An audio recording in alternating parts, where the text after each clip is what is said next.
Hello বন্ধুরা, আজকে যাব আমাদের ধান খেতে। ধান খেতে যাওয়ার জন্য আমরা আগেই যাচ্ছি কাঠবাগান দিয়ে। কাঠবাগানের ভিতর দিয়ে যেতে হয়, যার কারণেই এখানে হাঁটা চলা অনেক মুশকিল। সাপ, শিয়াল এ ধরনের প্রাণীর শিকার হতে পারে, কিন্তু এখন সূর্য উঠে ওঠা ভাব, তার কারণে এখন এগুলোর ভয় খুব কম। এখন যাব আমাদের ধান খেতে।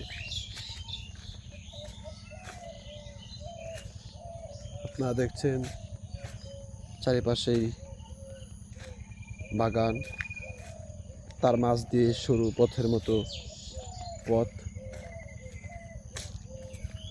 এই দৃশ্যগুলো দেখতে অনেক সত্যি মন কেড়ে নেওয়ার মতো।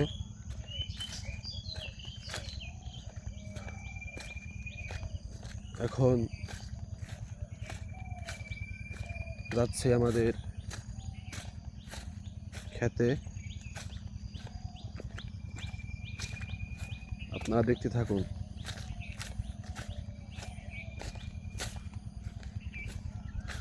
এখান দিয়ে পথ,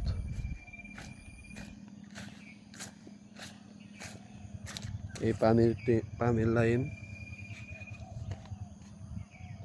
এখান দিয়ে পানি যায়।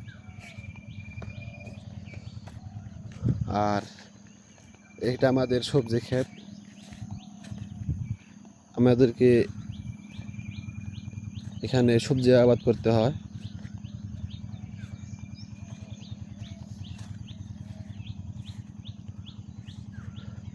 ভরপুর সবজি, সবকিছু বোনা হয়েছে।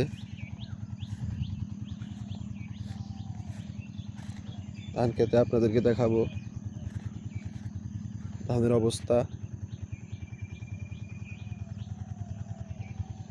বিশাল চক, চলেন দেখানো যাক।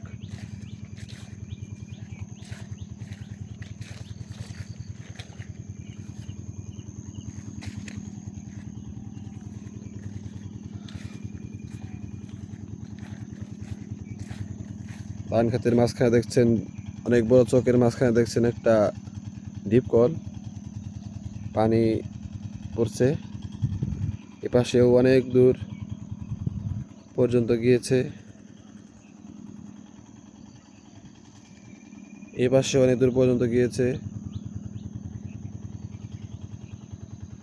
শুধু ধান খেত আর ধান খেত, আর এখানে শুধু আমাদের সবজি খেত। অনেক দূর পর্যন্ত গিয়েছে।